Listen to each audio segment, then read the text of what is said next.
Terima kasih Ibu Sri Wahyuni atas sambutan yang diberikan. Acara selanjutnya penyampaian materi yang akan disampaikan oleh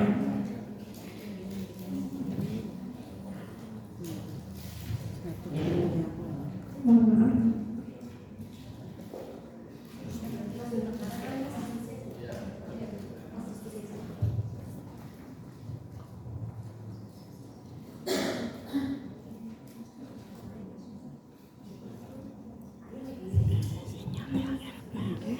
Acara selanjutnya adalah penyampaian materi yang akan disampaikan oleh Dr. Yuli Astuti kepada Dr. Inti kami persilakan.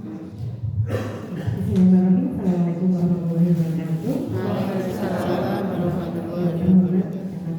Mayasa beserta pemerintah dan hormati dari Dinas Kesehatan Kabupaten Banjarnegara dari oleh Pak Yon Setiawan, yang kami hormati dari Dinas Instansi terkait di wilayah Kecamatan Mayasa, Bapak Ibu Kepala Desa beserta Tim Penggerak PKK Kecamatan dan Desa dan ada di sini FKD, karena kita akan nanti salah satu yang akan disampaikan adalah tentang hasil yang kemarin sudah dilaksanakan, yaitu dari hasil MMD dari masing-masing desa.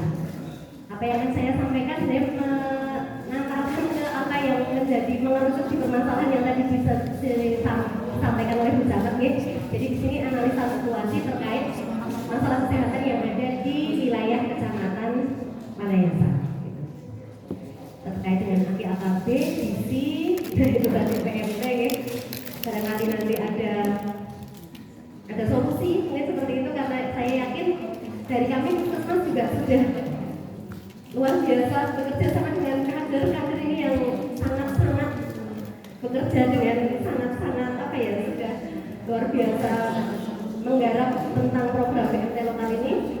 Evaluasi tentang ILP, pelaksanaan ILP yang sampai saat ini yang baru dilaksanakan di Kecamatan Wanayasa itu masih dari Puskesmas Wanayasa 1, Wanayasa 2 pemerintahnya terkait. Oh iya.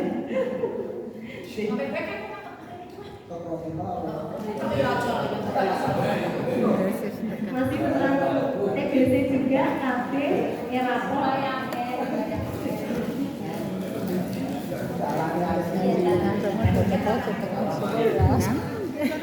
hasil evaluasi MMD, hasil SPK, evaluasi kegiatan hasil evaluasi kegiatan semester 1 dan 2 dan rencana kegiatan nanti di semester 2, dan ini nanti untuk komitmen kerja lintas sektor akan dibimbing langsung oleh Bu Camat.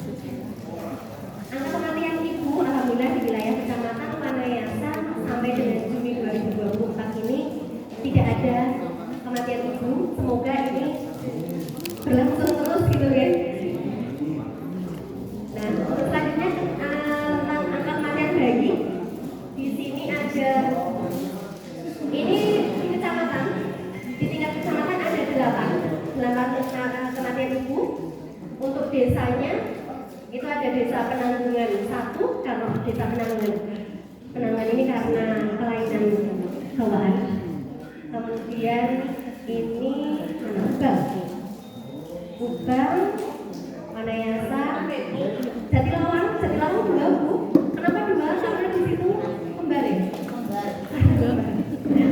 Jatilawang itu ada 1 ibu yang saya juga kurang paham kenapa di situ banyak sekali ibu hamil kembar. Itu jadi ada tiga ibu hamil, ketiga-tiganya masih kembar, tapi karena beberapa faktor, yang satu lahir tapi ini meninggal karena preterm juga, dan yang 2 ibu hamil yang lain itu juga kembar. Gitu. Nah, kemarin saya baru dari hasil USG itu di Kalideres ketemu lagi ibu hamil kembar. Ada yang kembar. Jadi ini juga untuk 3 ini satu lagi. Ubang, kemudian ada di Bantar. Ini 1 Wanayasa. Ini Penanggungan karena kita Bantar, Ubang, Wanayasa, Jatilawang. Untuk di tingkat kabupaten kecamatan kita ada 8 kematian bayi. Penyebabnya ini BPSR. Kalau kita selama ini bekerja berat badan lahir rendah,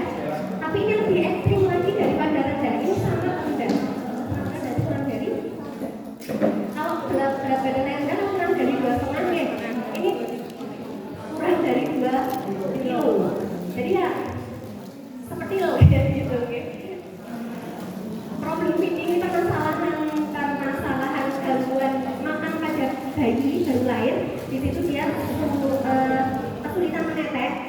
Tapi karena mungkin kadang yang kita kadang sudah wanti-wanti sebenarnya, yang namanya bayi baru lahir paling nggak setiap 2 jam sekali atau setiap 1 jam dia dibangunkan untuk menyusu.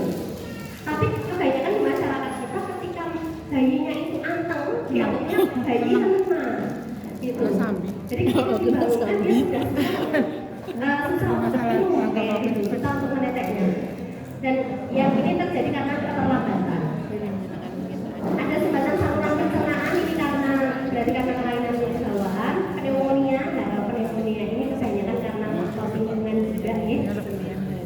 Kelainan jantung, prematur ini saya sangat prihatin dengan di wilayah masalah yang saya itu prematur sangat banyak sekali lain prematur yang prematurnya itu masih sangat jauh, jadi sekitar 20 minggu, 26 minggu. Ketika bayinya itu beratnya belum ada 1 kilo, kayak gitu ya. Dan ada kelainan yang lainnya juga.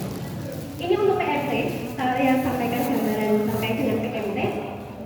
PMT itu pemberiannya untuk ibu hamil itu diberikannya selama 120 hari dan itu berturut-turut.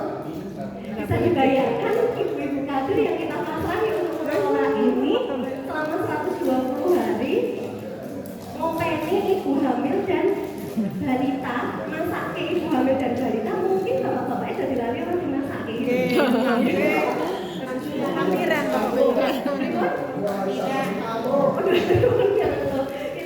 ini yang tadi ya, itu tadi kembali lagi bahwa kita hanya melaksanakan menjalankan program.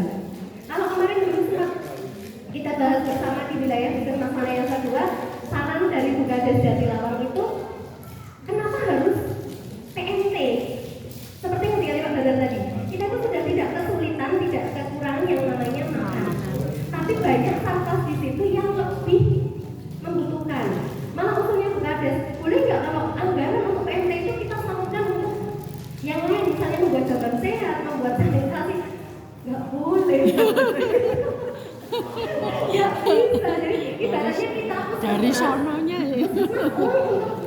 Dana untuk kita PMT itu besar sekali, bukan berarti besar kalau kita senang, enggak. Karena semakin besar uang yang kita kelola, semakin sulit untuk peng-SPJ-nya dan itu tidak bisa. Kalau segitu masuk ke rekening saya sih Gara-gara panganan. gitu ya, bisa diatur. Tapi ini nggak bisa, jadi benar-benar peruntukannya untuk ini. Ada dana dari BOK, dari pusat, dan ada ini yang belum mulai jalan.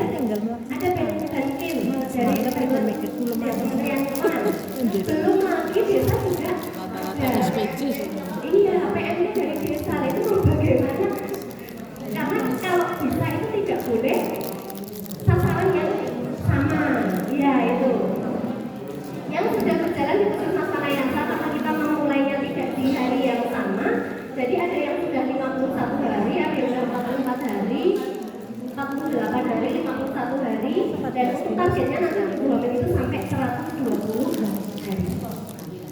Kalau untuk di Puskesmas Manayasa 1 karena mulainya startnya sama mungkin ya, startnya sama, jadi kalau ada pembangunan itu peletakan batu pertama mungkin ini ada distribusi PMT pertama oleh Bu Kapus mungkin sama itu. Terus ya semuanya di desa di wilayah Manayasa 1 semuanya sekarang ini 21 hari. Nah ini evaluasinya sudah dilakukan, kita sudah lakukan evaluasi untuk yang di Puskesmas Manayasa 2 karena di situ kita diminta untuk evaluasi setiap minggu ya, setiap minggu seperti itu. Yang biru ini yang mengalami kenaikan berat badan, ini balita dulu ya. Untuk yang orange itu yang tetap dan yang itu yang turun itu. Alhamdulillah sih masih lebih banyak yang naik, tapi tetap ada yang turun, ada yang tetap juga gitu. Ada yang turun lah, dikasih PMT turun gitu. Permasalahannya juga jadi karena dibilang ketika kita memberikan PMT itu anaknya sakit ya gitu ya, jadi kalau kita ungkap turun atau mungkin sudah naik 1,2 ton tapi turunnya malah setengah kilo, jadi tombol kayak gitu ya. Nah untuk ibu hamil alhamdulillah semuanya mengalami kenaikan.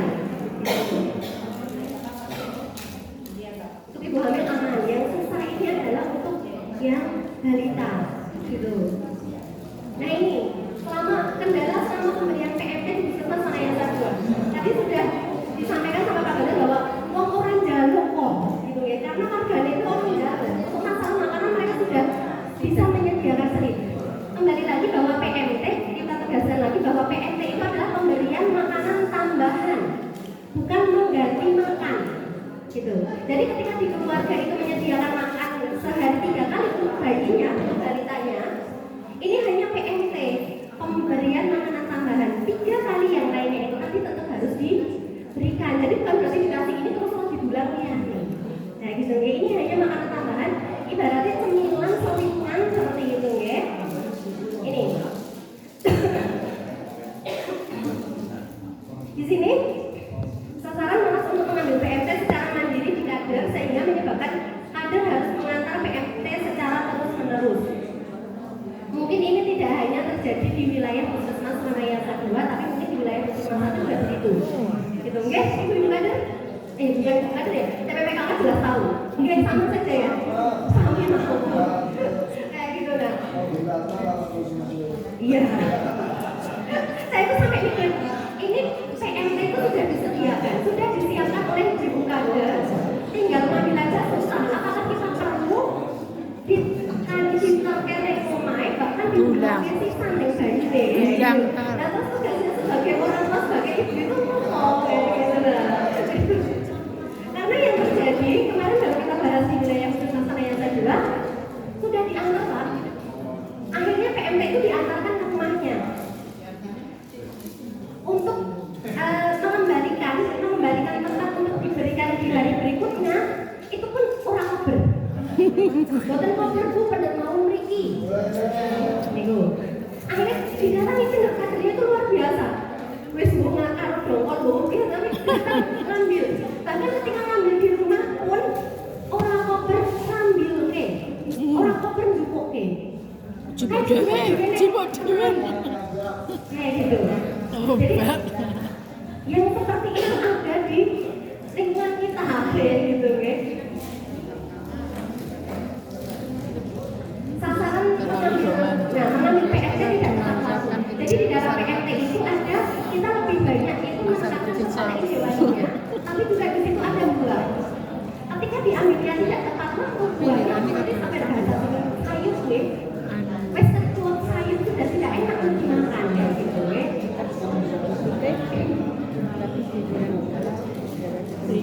Hasil evaluasinya ternyata anak-anak itu tidak suka dengan protein hewaninya. Di masyarakat kita masih banyak ibu-ibu balita yang diulang bayinya itu dengan kokoh pertama. Kokoh saya itu baru tahu bahasa kokoh itu di sini. Ternyata kokoh itu nasi sama sayuran gitu. Itu pun, nah sayuran kan bukan dengan sayurannya, tapi hanya dengan kuahnya. Itu. Selain itu, kalau yang masih di bawah 1 tahun dikasihnya bubur, tapi bubur putih tok. Apa namanya? Blokoh katanya.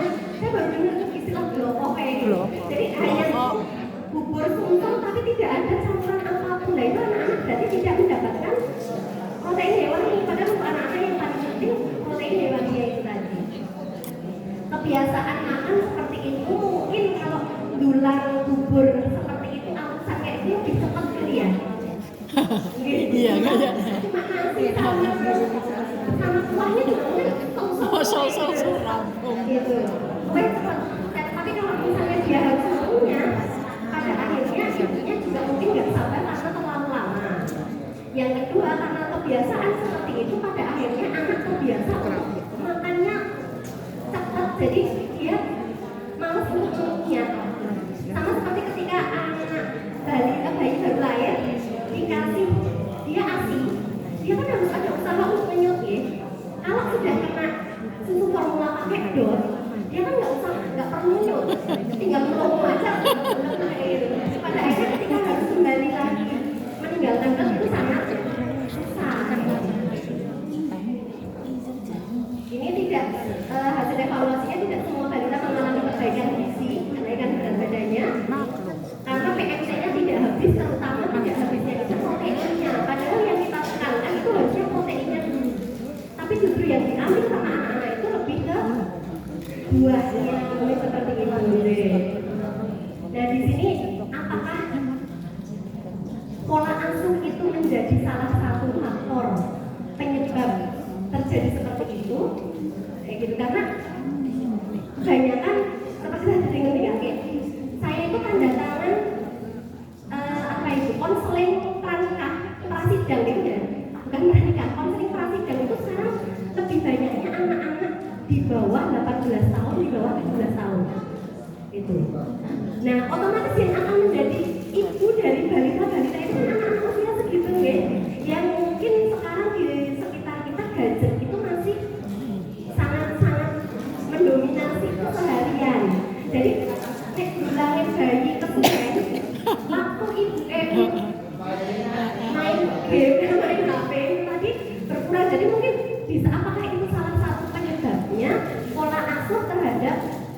bayi balita kita yang menyebabkan akhirnya dia menjadi stunting ataupun bahkan sampai kurang gizi.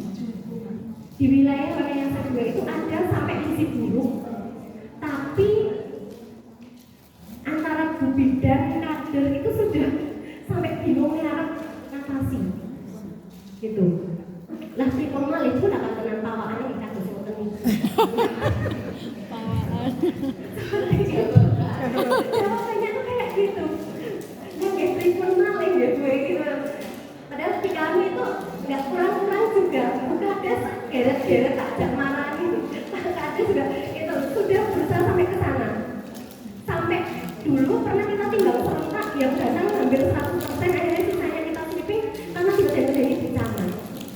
Oleh karena belum puas ya, belum bersama akan didatangi bersama kayak gitu. Tapi kita kan misalnya kemarin bisa nggak sih misalnya yang seperti itu kemudian nanti bantuan-bantuan yang lainnya bukan dihentikan tapi di apa ya disimpan dulu, jangan dikasihkan dulu kalau dia belum mengikuti program ini nanti gratis seperti itu Pak. Bagaimana solusinya? Tapi kan tetap pandangan itu saya yakin butuh regulasi, butuh payung hukum untuk melaksanakan itu. Nah untuk di Wanayasa 1, nah ini malah mulai tolong deh. Kalian mengantar ke sasaran tapi sasarannya nggak ada, itu mau ya?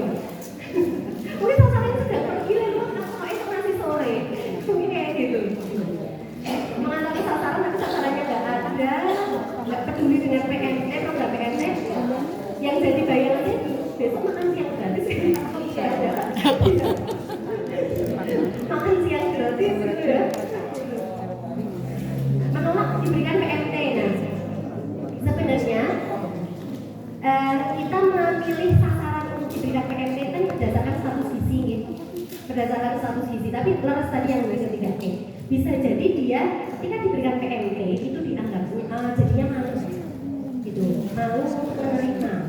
Sebenarnya kita nggak masalah Pak, tidak misalnya terus tidak mau menerima PMT nggak apa-apa. Tapi di situ selalu kita ikuti dengan edukasi. Gak apa-apa nggak menerima PMT, tapi ngurung putrane nanti untuk menyiapkan makanannya yang mengandung gizi seperti ini, seperti itu. Tapi ya itu tadi kembali lagi, pokok, blekok, itu tadi yang kembali ke anak seperti itu.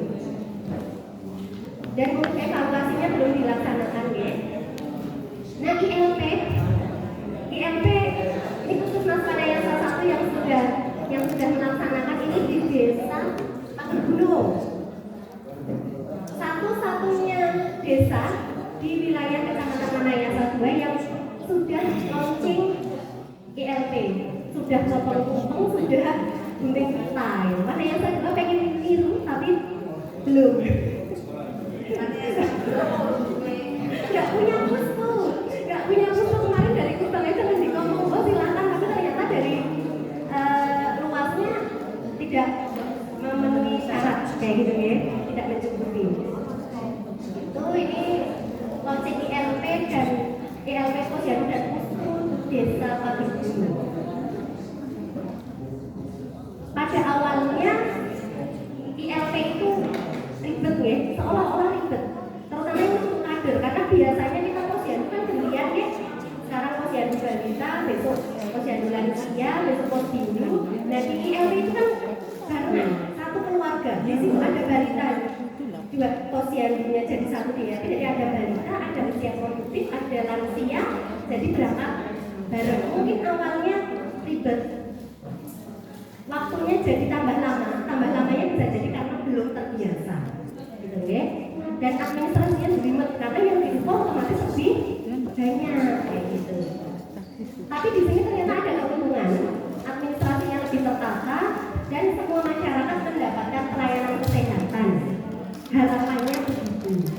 Tapi kembali lagi, kalau dalam satu keluarga itu saya angkat ya tetapmu ibu geno balita, ya sama lagi. Harapannya ini nanti mendapatkan dukungan penuh Linsek untuk ILP di seluruh wilayah kecamatan Wanayasa. Di Wanayasa 1 yang Wanayasa 1 kan punya 3 pustu, nah itu